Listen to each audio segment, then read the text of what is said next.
որ հայտարարում են անverջ, որ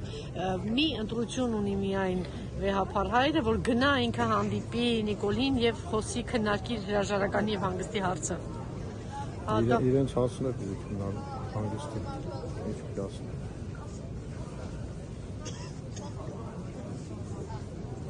Ուրեմն ասելով բան չունեն իրենց, իրենք շատ բան են ասում, մենք էլ ասում ենք, որ չպիտի հանդիպի եւ պիտի մնա հրապարակում։ Իրենց քայլը ոնց է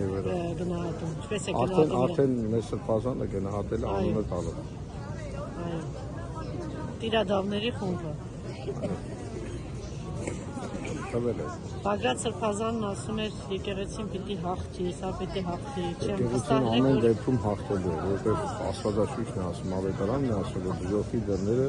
չպիտի հաղթեն եկեղեցին, դեռ չեն հաղթել, որտեղ չպիտի հաղթել,